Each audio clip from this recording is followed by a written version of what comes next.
Coogs House.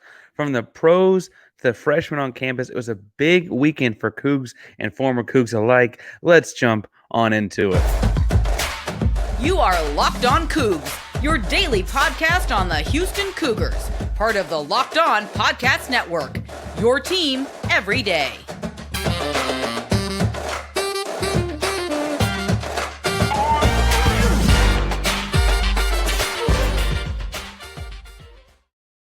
Welcome to Locked On Coogs, the daily podcast about your Houston Cougars. I'm your host, Houston-born teacher and coach Parker Ainsworth, here to break down all things Cougs. If you're a U of H fan or just a hater who came to stop by, please be sure to subscribe down below. That way you can latest on Cougs in your newsfeed each and every day. We appreciate you making Locked On Coogs your first listen of the day. And welcome back to the YouTube channel where you found us. It is so good to see you again. I remember hit subscribe. We're up at 1680, at 1685, almost something like that. So subscribe, get us 1750. You want to give away every 250 subscribers.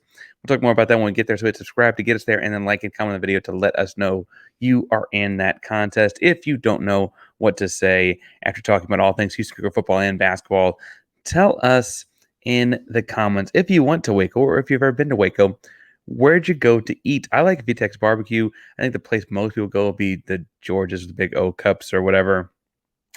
Honestly, there's a Buc-ee's in Temple.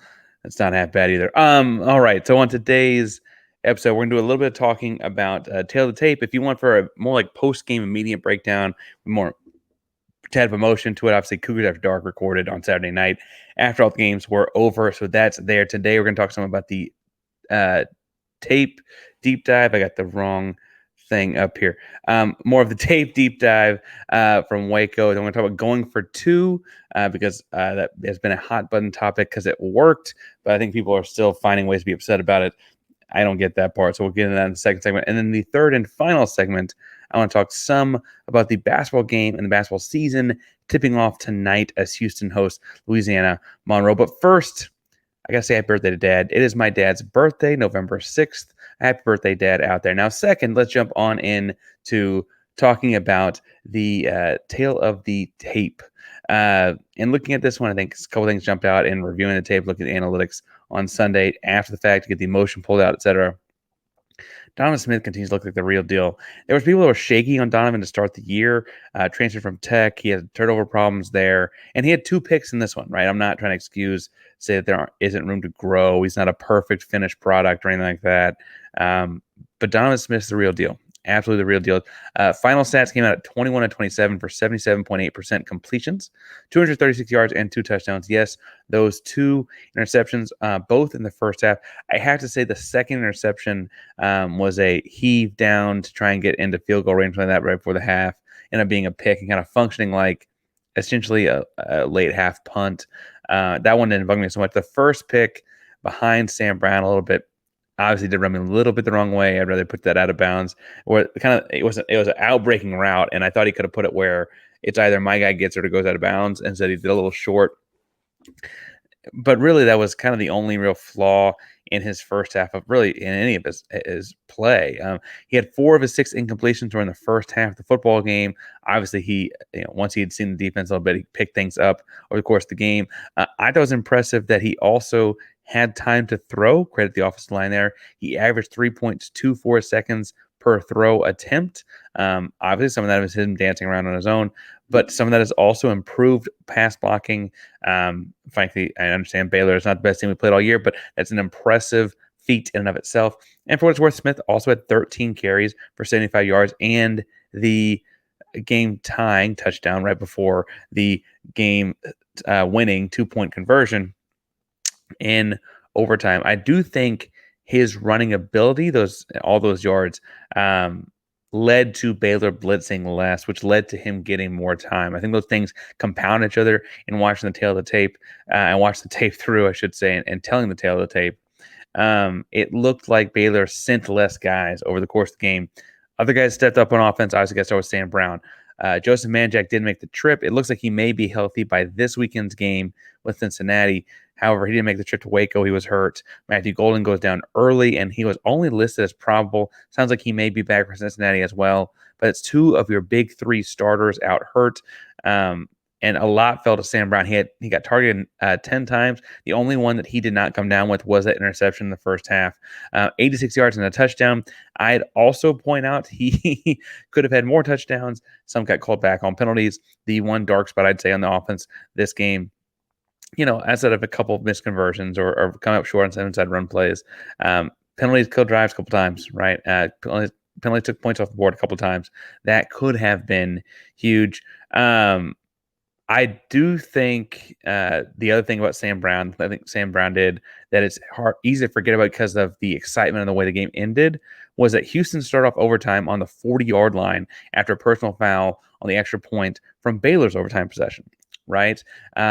Sam Brown very quickly had a big catch to open overtime that kind of negated all of that. But very realistically, Houston had to go 40 yards, and had Sam Brown not made a pretty great effort in his route to get open in that instance, as the lone starting receiver healthy for this game, Houston would have been in a world of hurt, right? Going 40 yards is a hard thing to do in overtime, especially on the road and all those kinds of things. So I think that's worth patting him on the back for.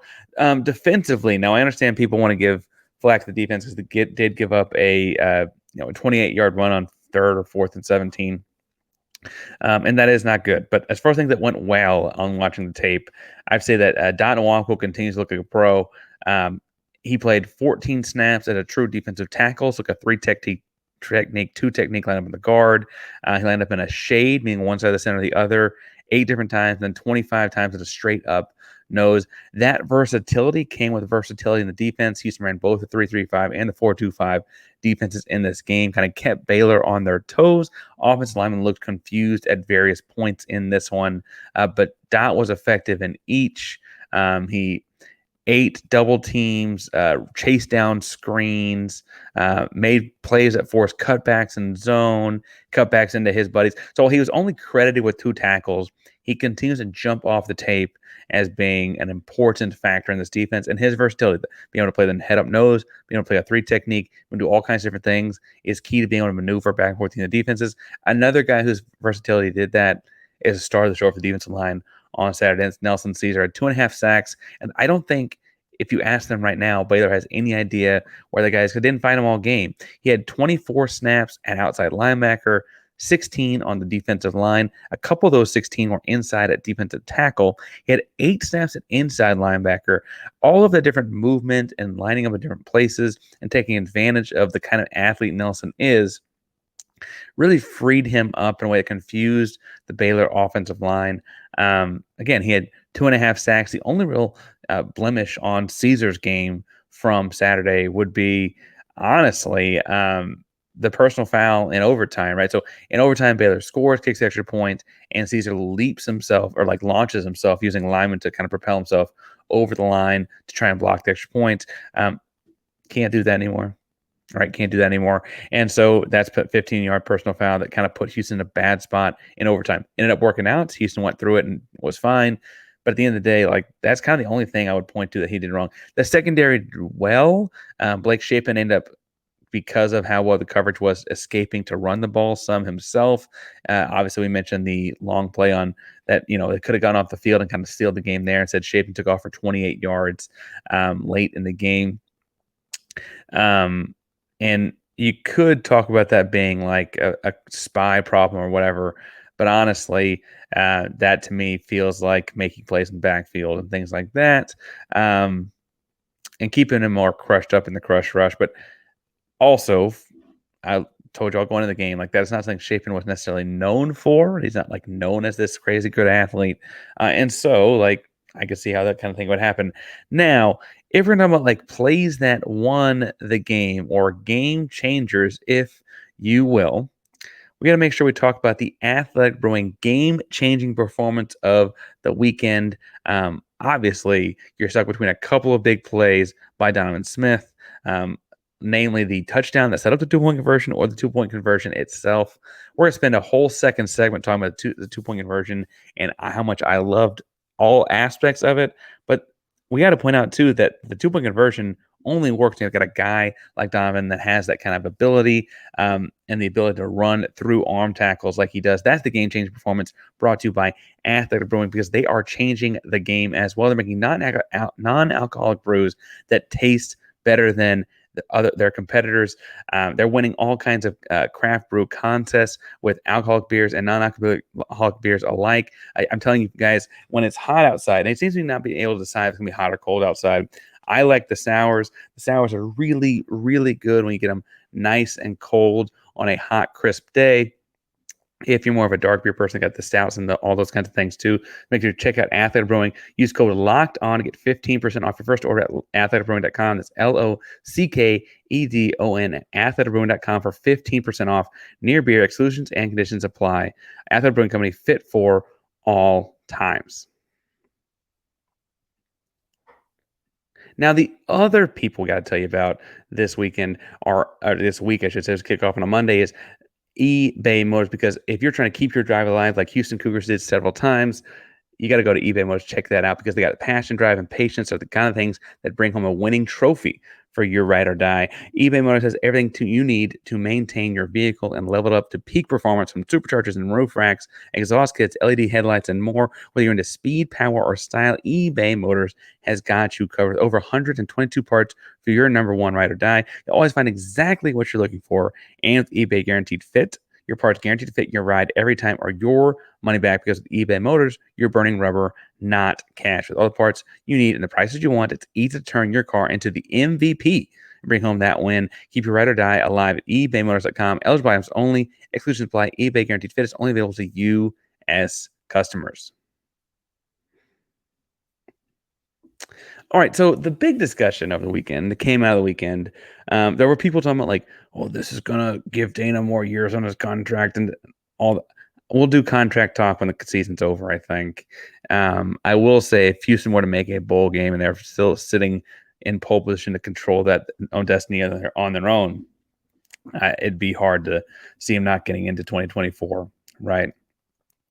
But the big discussion really came out of going for two, and obviously it worked, and it's exciting, and they went for two and won the game on it.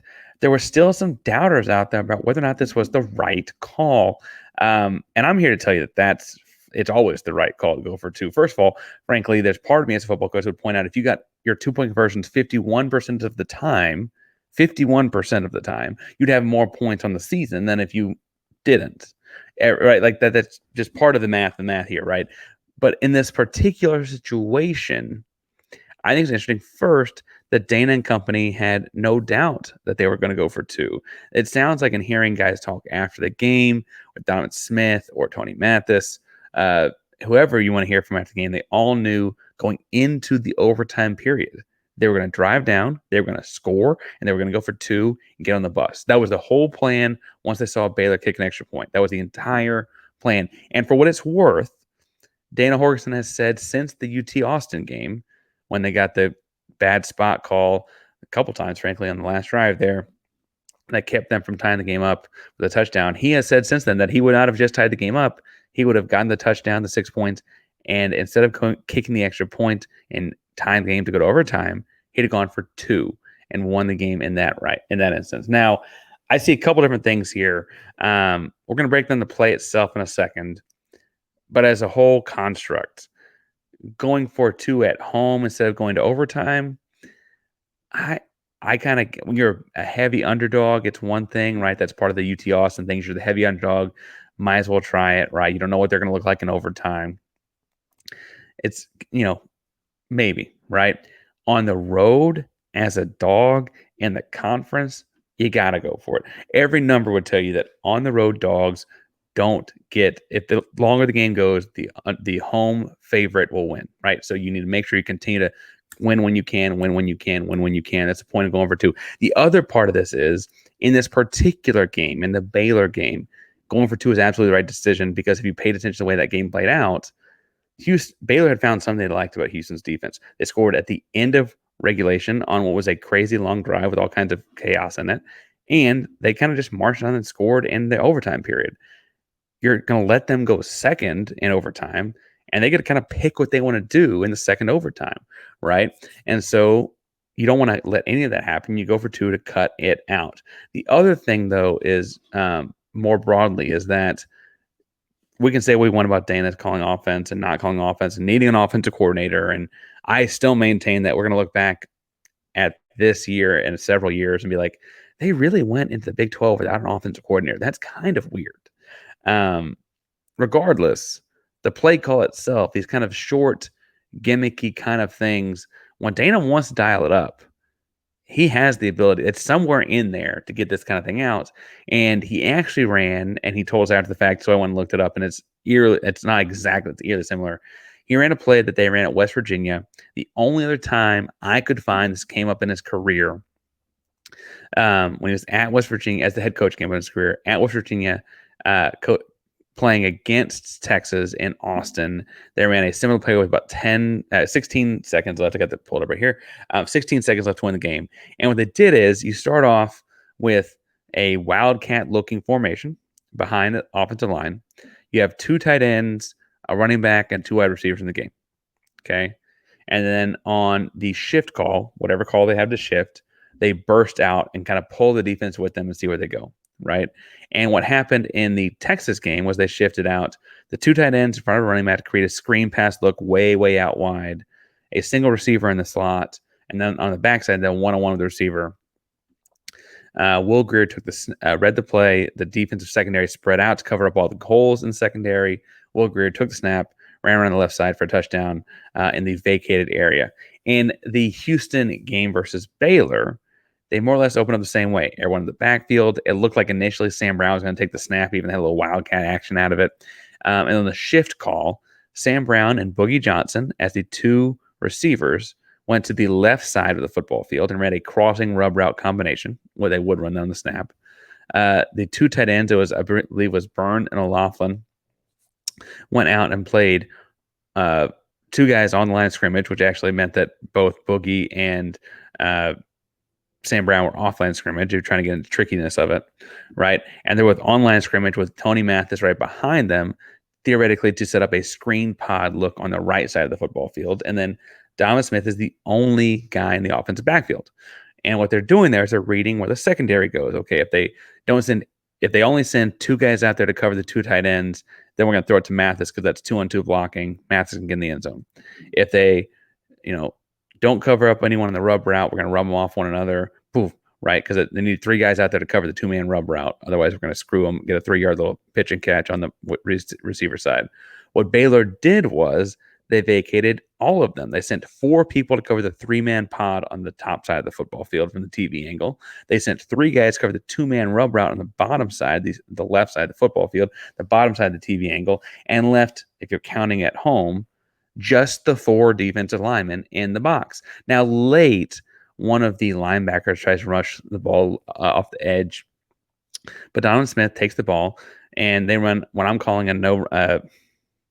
Really, I'm calling it a no-pull power, but it's more like an ISO where you have the 2 rights of the offensive linemen take steps to their right, the center to the left takes steps to the left, and kind of opens up this A-gap void where you theoretically would have like a one-on-one with a linebacker or something had they been there.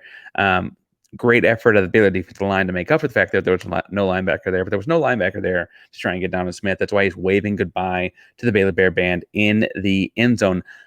I love this call. It's creative and innovative, fun. It's gutsy, takes cojones. And frankly, it also is why, whatever we think about him, his players love him. Dana has the cojones to do that kind of a thing, and the players love it. It shows faith in them. It shows belief in them. It shows trust in them. It's putting a lot on Donovan's shoulders to make that pre-snap read. It's a lot of moving parts at once. But those kinds of things are why guys on the team love him, right? And so they play hard for him. They played hard throughout, frankly, more difficult seasons than this one for him. And so it's hard to imagine. It's hard to convey that quantitatively, but qualitatively, that's why he had the eruption of emotion on the sideline after the football game, because it worked. And frankly, it would have been the right call had it not worked, but it worked, so it doubles up. I don't know. There's a lot of people complain about it, and I just just don't get it. Now, there's one thing people on campus are not complaining about that we have to jump into before it tips off tonight, and that is the Houston Cougar men's basketball season. But before we get to that, we got to talk about winning, because I'm anticipating a lot of Houston Cougar men's basketball wins this season. If you are trying to win and trying to combine football and basketball, a lot like this episode is, you go to prizepicks.com/locked-on-college, because they're letting you all kinds of parlays that combine two different sports. You want to think like Travis Kelce receptions and LeBron James three-pointers made, let's say 10.5. What that means is if LeBron makes 4 threes and Travis Kelce has 7 catches, that number put together is more than 10.5. You can combine sports and know all these different parlays across all kinds of different athletes and statistics. It's a cool platform. It's the number one daily fantasy sports app. You need to go check it out. Plus, for football season, they have a Prize Picks reboot policy that keeps your entries in play even if one of your players gets injured. For college football games and pro football games, if you have a player gets hurt in the first half and leaves the game, like Matthew Golden did for us last week, if they do not return the second half, that player is rebooted. And PrizePicks is the only daily fantasy sports platform with that available. So make sure you go check that out. It's a cool option, a way to win each and every day, frankly, because of the way they include all the sports. And so let's go check out prizepicks.com/locked-on. Use code LOCKEDONCollege at checkout for a first deposit match up to $100. Again, that's prizepicks.com/locked-on-college and use code LOCKEDONCollege, LOCKEDONCOLLEGE, for first deposit match up to $100. Visit prizepicks.com/locked-on-college. PrizePicks, go win right now. All right, so I want to talk some about basketball season. The Houston Cougar men's basketball program opens up the year as the number 7 and 6 team in 2 different polls. Houston's going to be good. Houston projects to be good. Houston's entering the Big 12 conference as a team that has been building to this point for a long, long time. The Big 12 is the best conference in college basketball, and Houston is set to be another one of the reasons it's atop the rest of college basketball. As you watch them play Louisiana Monroe on Monday night, first of all, I don't mean this in a way that dismays Louisiana Monroe in any big-time stretch, but this is the kind of game that Houston ought to be using to tune up for the season, right? It ought to be a fun showcase of talent on the basketball court, and frankly, it should tell us a lot more about us and what we've got in the cupboard here. I'm looking to see a couple different things, but let's talk about the starters. The projected starting lineup for this season, based on what they did in Australia, is point guard Jamal Shead, who is in some people have him as a preseason, different publications have him as a preseason third team All Big 12. I've seen him as high as third team on some. I can't believe he's that low, but that's where they've got him. Jamal Shead returns. LJ Cryer, I've seen as a preseason first team All Big 12. LJ Cryer transferred into Houston from Baylor last season, was third team All Big 12 at Baylor last year. Damian Dunn transferred from Temple. Damian is a coach's dream. 6'5-ish, good offensive skill set, plays hard, does the right thing, right place, right time kind of guy. Yes sir, no sir kind of guy. Coach's dream. He transitioned from Temple. Remember, he was there at Temple last year. He was on the same Temple team that was one of the handful, just a small handful of losses Houston had, right? Juwan Roberts projects to start at the power forward spot. That's a slight adjustment from last year, but not a big adjustment from the year before. Juwan Roberts is a versatile passer. I'm looking to see what else he adds to his offensive game as he extends his, outside of 15 and 20 feet. But as a passer, I think he's very much equipped to be the power forward spot. He adds some size to that spot as well. And then JVA Francis projects to be the starting center. I'm looking for a big leap from him. He didn't get to play a whole lot as a freshman last year with the additions of Jarris Walker and then playing Juwan at the 5. He didn't get a whole lot of run, but he had a very efficient time always. But he would be in foul trouble. He'd always have in a 4-minute stretch, he'd have 2 blocks and 6 rebounds. And who is this guy, right? He's going to get a lot more time this year, especially if he can stay out of foul trouble and be the big man in the center. Great high school resume, ought to project really well. I'm anticipating him being an impact player this year. Things you could see that changed that starting lineup up. Damian Dunn did not play in the scrimmage that Houston had against Ole Miss a couple weeks ago. And I guess he's dealing with some sort of an ankle thing. You could see Emmanuel Sharp, who I'm hearing started in the scrimmage in his place. I'd imagine Emmanuel Sharp starts in his place. Emmanuel Sharp comes in as a sophomore. You remember he had the big time leg injury as a senior in high school. He played last year, was kind of like still playing his way into shape. It looked like a part of the year. By the end of the year, he was a knockdown shooter that was playing a lot more. March Madness, he had a great couple games. I'd imagine he's the shooter they pair opposite Cryer. That we have Jamal Shead coming down in addition with two guys can light it up from the outside. Again, Cryer shot well over 40% from three last season. Sharp was just under 40% from three. Got to imagine that being on the floor at the same time means they both shoot pretty well this year. The other lineup change I could see is if Houston wanted to go small, they could move Jawan to the 5 and then play Terrence Arsenault, who is a stud sophomore looking for a big breakout sophomore year. Arsenault got a lot better with the course of his freshman season.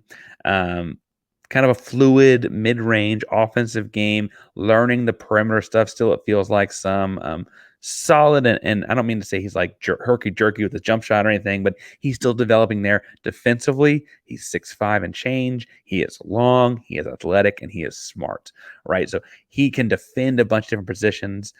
He comes from Beaumont United, good high school program, and played a forward there in Australia. They ran a lot of different small ball sets. You can find all those several of those games, I should say, on YouTube if you want to go back and check those out. But Terrence played some small ball 4 in those matchups with Australia pro teams. I'd imagine you could see some more of that this season to move Jawan to the 5 and kind of speed things up. You could almost get Dunn and Arsenault on the floor at the same time and add all that length, right? That's a big, big thing for them. Lots of guards in this rotation, if you can't tell. Lots of guards. The other new face that you got to know. Now, obviously, they added a couple of their freshmen too, Sedlot and Jacob McFarland. Jacob McFarland's a tall beanpole. I would not be surprised if he's red shirts this season to continue to put on weight with strength coach Alan Bishop. But the freshman you got to know the name of is JoJo Tugler. And JoJo Tugler is a Cy-Fair kid. And he's a Houstonian through and through. He has been on campus since, he's been able to get to campus since a long time ago. But he has been improving over the course of the summer. You hear Kelvin Sampson rave about him. Kelvin Sampson works the bigs, and Kelvin Sampson loves him. JoJo is a tremendous worker, tremendous athlete, crazy high motor, listed at 6'9". His wingspan looks to be more like 7'3", 7'4". And he is all over go watch those Australian scrimmages and games. He is all over the floor. If you watch any practice clips, anyone puts online, like Paz Lambo, put some of that kind of stuff on that stuff, he is always working, like drenched in sweat, running. He is a crazy talented athlete. I have to say I'm excited to see him fit in here, and I would love to see he and Jawan on the floor at the same time. I don't care which one you call the center. I don't care which one you call the power forward. I think put together, the motor of those two could do a lot of damage. Then you put like Terrence Arsenault TA at the 3. I don't care Cryer probably plays the 2 because he can fill it up. He's a bucket, right? Like things start to click really, really clearly. It's almost like Houston's got too much. Like whenever you have someone playing, someone has to be sitting. And that's like almost the biggest shame what's going on with Houston right now. Exciting time in college basketball for the Houston Cougars. They tip it off again with Louisiana Monroe on Monday night. Our Tuesday episode will also recap that game. I believe it's on ESPN Plus. We'll be again recapping that game and talking more about Houston Cougar football on Tuesday's episode of Locked On Coogs. So make sure you subscribe and hit the bell for notifications so you know we're live on Cougars After Dark every Saturday after college football games. So make sure you subscribe so you get us each and every day. Be talking all things Houston Cougar basketball and football both tomorrow here at Locked On Coogs. Thank you all so much for making us your first listen of the day. For a second listen, Locked On Big 12 down that direction. Locked On Big 12 has all things with the crazy Big 12 conference. Drake Toll is doing a great job of covering all the ins and outs and who's on first there. Houston, I should point out, is the first football program of the new 4 to have 2 wins over incumbent programs and the first one to get a road win. Big time thanks for Houston Cougar football. Big time thanks for basketball starting tonight. Locked On Coogs is your number one daily podcast, daily podcast here with the Houston Cougars. Make sure you check us out each and every day. Locked On Coogs, Locked On Podcast Network. That means your team every day. Go Cougs.